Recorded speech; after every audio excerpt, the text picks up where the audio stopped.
JO 2018, pour l'équipe de France, l'objectif à médaille s'éloigne.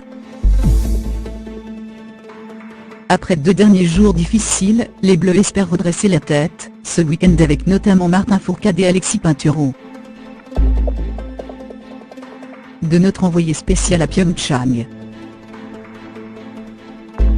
Heureusement que le snowboard cross est là. Depuis 2 jours, mis à part l'or de Pierre Vaultier, et l'argent de Julia Pereira de Souza dans cette discipline, l'équipe de France va de déception en désillusion. Entre un Martin Fourcade qui semblait promis un 4e sacre olympique lors de l'individuel avant d'égarer ses 2 dernières balles pour échouer à la 5e place, et une Tessa Oudorlet paralysée sur la première manche d'un géant qu'elle a achevé au 7e rang, loin de ses attentes, en passant par un Maurice Magnifica bloqué 2 fois au 5e étage en skiathlon, et sur le 15 km libre.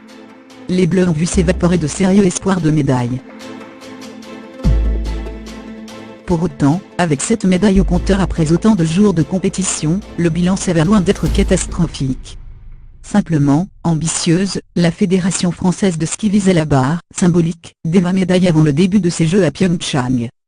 Un total qui semble désormais difficile à atteindre, tant cet objectif ne comportait que très peu de plan B en cas de raté d'une ou plusieurs têtes d'affiche. Surtout que la réussite n'est pas forcément au rendez-vous pour les surprises. Revenue de nulle part, Marie-Dorin Habert avait ainsi échoué au pied du podium lors du sprint inaugurant les Jeux en biathlon.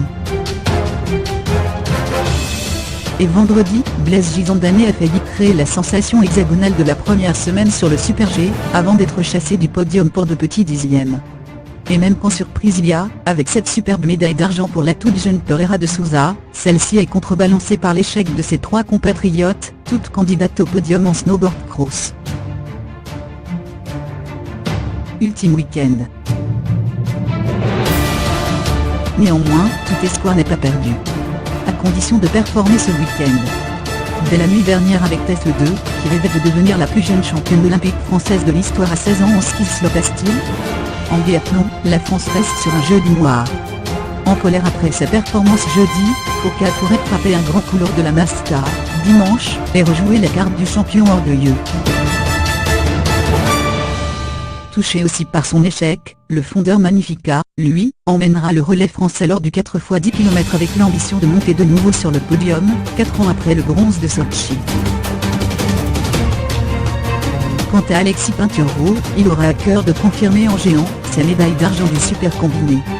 Et comme désormais chaque médaille est essentielle pour atteindre l'objectif, il faut espérer ne plus vivre de nouvelles déceptions.